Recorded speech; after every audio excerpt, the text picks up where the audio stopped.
my name is Jashanto Galdes. This is a video from my Communications 105 class, and today we'll be talking about how to pick a major.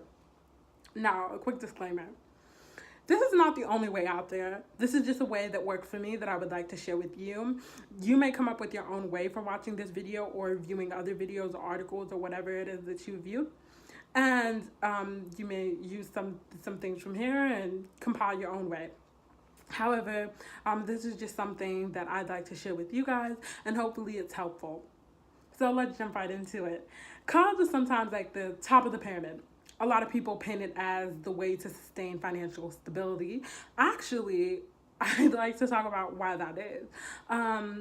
CNN did an article in 2016 that said that 76 million Americans were either struggling financially or just getting by. And I think the financial climate, when you talk about the financial climate, a lot of people say that they wouldn't be in the situation that they're in now if they had pursued a college degree or furthered their education. Although we know that's not the only way to gain financial stability. If you look at people like Steve Jobs, we know that it's a common route. It's the route that many people encourage others to take, especially parents who never got that opportunity. So now we're going to talk about the three myths that I find, not myths, but the three obstacles that people often face when they're talking about college. One, financial instability. Many people don't want to pursue college because of the fear that they're going to throw themselves into debt. However, there are scholarships you can apply for. There are different ways to go about it.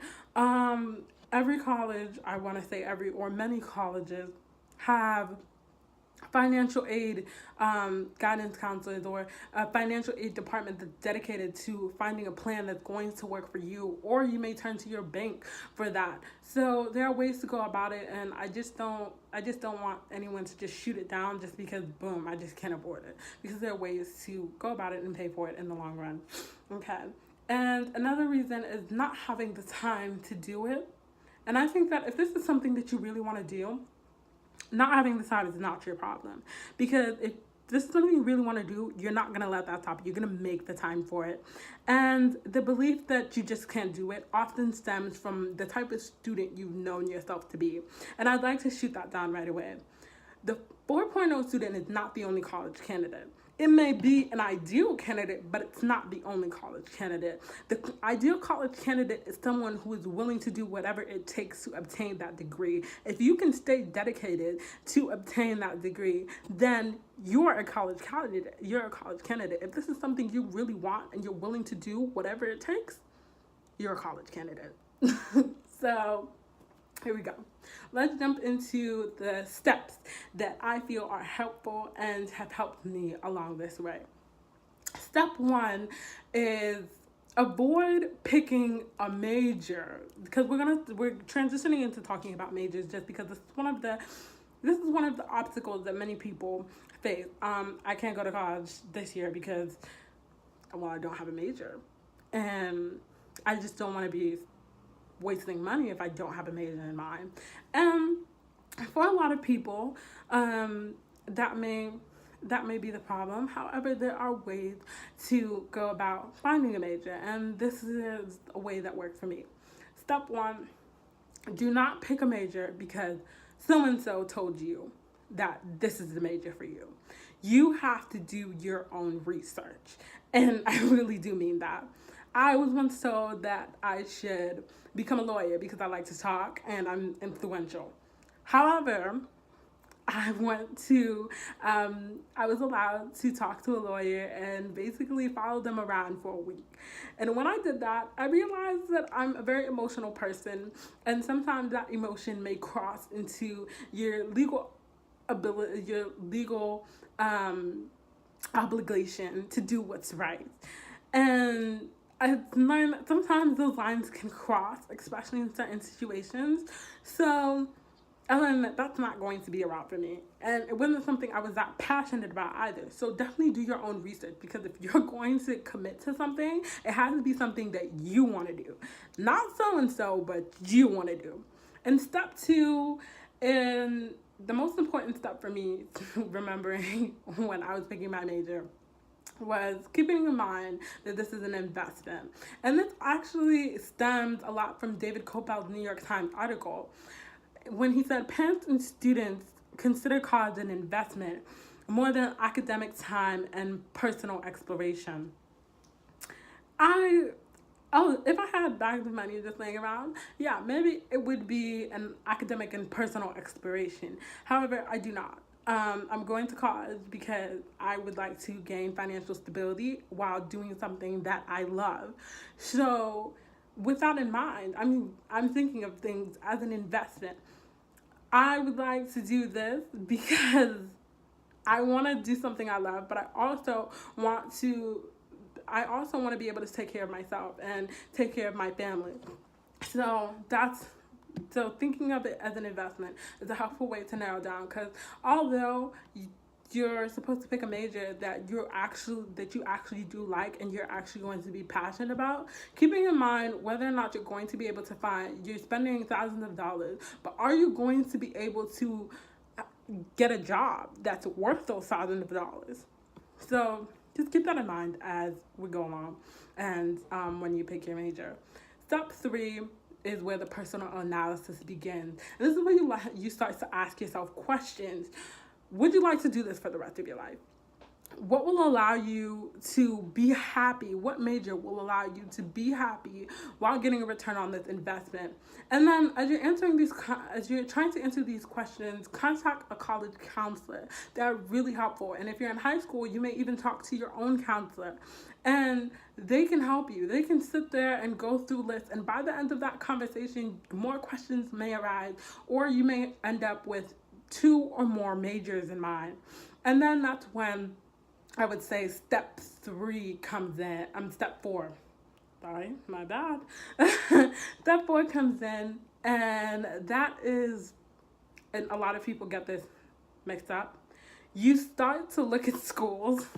You start to look at schools after you pick a major. I say this because although you may look at certain schools and say, "Oh my gosh, the notoriety that they have is amazing," telling someone that I went to Harvard may sound amazing.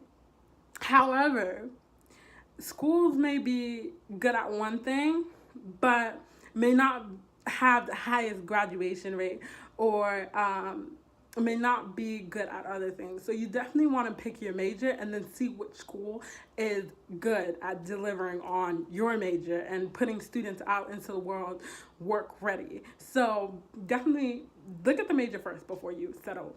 This is a school, and this I have to pick from these exact majors. So yeah, just one quick thing. So in step 4, call a counselor from that school and ask for a course list, because you want to know about the prerequisites. You want to know what you have to do to get this degree. And some majors require a lot of science. If you know I'm not a science person, this is something I can't do, be realistic with yourself. Let it be known that this is just not something that I'd be passionate about doing, because I really don't like science. So things like that. And then you may look at your major and be like, I love history, and this requires a lot of history classes. So that may be the major for you. Just going back and forth, looking at the prerequisites and the courses, so you know what you're getting yourself into, so you can, and actually asking yourself, can I stay committed to this? So those are just helpful tips that would help you when you're narrowing down your major. Number 5, I would say, is once you have picked that major, which may be a lot of going back and forth between step 3 and step 4, staying enrolled and being committed. Although being enrolled may be the easier part, staying committed is definitely the harder part. Once you find a major that you're passionate about, and it's something that you really want to do while adding to the financial stability that you want to gain, you have to stay committed to it. This is the process. College has ups and college has downs. There will be times that you just don't get the grade that you were hoping for. However, if you are willing to stay committed to the process and continuing to get better and learning new things, you'll be fine. It's easier said than done, and that's why I like to read motivational tips and college tips on how to stay committed. And Auburn University actually had a blog called Her Campus, and Her Campus, and two tips that I love from Her Campus: setting realistic goals and creating a plan for yourself. In college, things get difficult and things get messy based on how organized you are. You may have a class at 8 a.m. or you may have a class that doesn't require a lot of you showing up and actually being there, but when you are there, there's so much work to be done. But if you can organize yourself and make a detailed plan on how to go about things, you will be fine. And setting realistic goals, you know yourself better than you should know yourself better than anyone else knows you. So don't, when I say set realistic goals, don't try to say that you know, you're gonna cram instead of just studying in pieces and just gonna cram the night before. That's not realistic. It's just not realistic.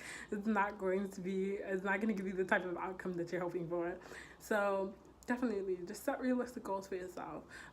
Things that you know you can deliver on. Don't try to say that you're going to study for 15 hours every day and then, realistically you're only going to study for 2. So these are just tips that helped me, and hopefully they helped you. Everything that I listed below, everything I stated in the video will be listed below. Sorry. Thank you so much for your time, and I hope this is helpful to at least someone. Thank you.